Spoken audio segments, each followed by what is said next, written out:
prepared are you there in Seattle, Washington, for a large earthquake to strike in the middle of the night?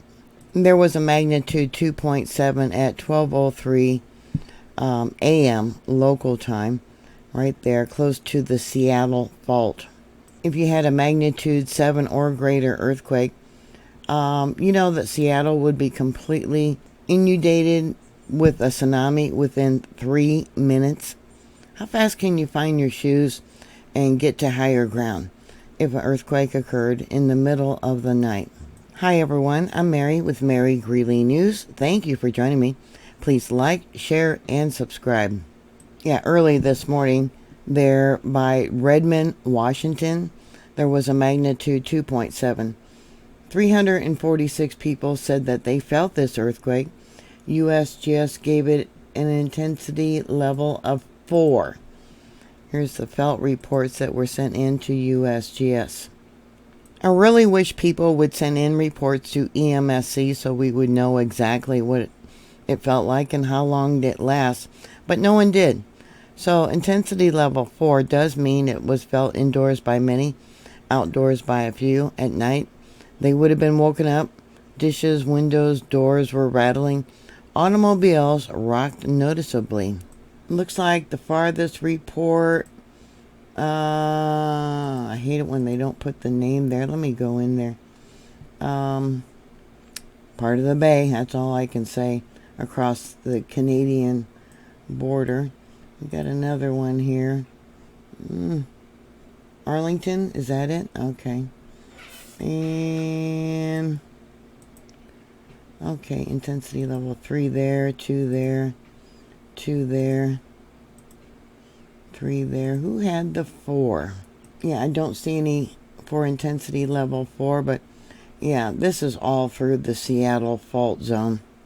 According to geologists, their findings, they said that a tsunami wave could be as high as 42 feet at the Seattle Great Wheel and would reach inland as far as Lumen Field and T-Mobile Park, the agency did write on their Facebook page. 3 minutes. Yep. Can you get to higher ground within 3 minutes? Let me bring this out. Okay. And they're talking about an earthquake, not on the Cascadia subduction zone. They're talking about the Seattle fault zone. Another thing a lot of people don't take into consideration is the broken sewage lines and the water lines. The main water lines and the large sewage lines. Yeah. I found 2 documents talking about how long it would take to repair the sewage lines and the water lines. I just did a report up there in Canada.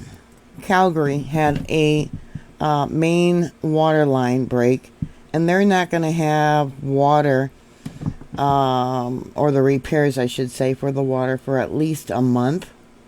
And that was only one small section of a main water line. Can you imagine how many main water lines would break in the Seattle area after a large earthquake?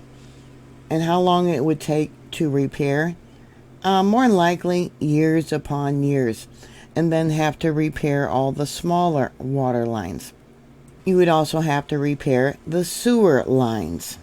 The average age for Seattle's wastewater main lines is more than 80 years old. Now that's the main lines. Then we also have the median lines. They were installed between 1930 and 1940. The first wastewater mainline network in Seattle was constructed in 1883, and these main lines were made up of a mixture of clay and iron slag known as ironstone.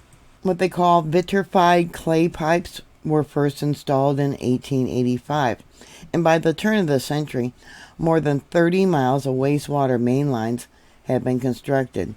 Vitrified clay pipes continued to be the dominant material installed until the end of World War II. In the mid-1940s, concrete pipes became the primary material for construction wastewater mainliners, and it continues to be the most common material used today. Roughly 34% of the mainliners are made of vitrified clay and 57% made of concrete or reinforced concrete pipes. The remaining 7% are made of other materials including asbestos, cement, ductile iron, cast iron, brick, high density polyethylene, and polyvinyl chloride. The SPU currently owns and operates and maintains 67 wastewater pump stations that receive wastewater from enclosed gravity sewer basins and then convey the wastewater by force to a point where it can be discharged. Now, if it's taken Canada over a month to just replace one, I guess you could say, small section of a water line, can you imagine the gravity, the seriousness of a large earthquake that has ruptured many pipes, not just for sewer, but also for water there in the Seattle area? You would have a major problem with disease and not having fresh water, probably for years and years and years. No water to flush the toilet. You're gonna get up in 3 o'clock in the morning and go use a porta potty that's been put out on the street. Seattle lags behind many California water utilities in earthquake preparedness. As part of a $4.8 billion bond measure, San Francisco bored a quake-resistant water tunnel under San Francisco Bay and built a new supply pipeline designed to flex when faults slip. Japan has done the same thing. Japanese-style pipes have special joints that rotate and telescope during earthquakes to prevent breaks. They cost twice as much as regular pipes and also are more expensive to install. According to a recent census for the Seattle population, it's evidently 3,549,000 people. That's a lot of people have to bring in water and sewage disposal if there's going to be a large earthquake, if they're, after one. Think about the water you're going to need for major infrastructure such as hospitals, emergency shelters that will have to be put up to house all the people that possibly lost their home either from the earthquake or from the tsunami. And how are you going to bring in the water and dispose of the waste when the bridges are collapsed? There won't be any washing your vegetables or taking a shower or flushing a toilet for a very long time. And when that happens, disease spreads. I keep hoping after every minor earthquake that it would be a wake-up call for people to be prepared for a disaster. What are your plans? What would you do? Would you rely upon the government? We have all seen how we cannot depend on the government for any, help in any short time, time frame. What are your thoughts? Put your comments down below. Thank you very much for watching. I do have links to the 2 different documents about the water and the sewer. Please stay safe, and I'll talk to you later. God bless you. Bye.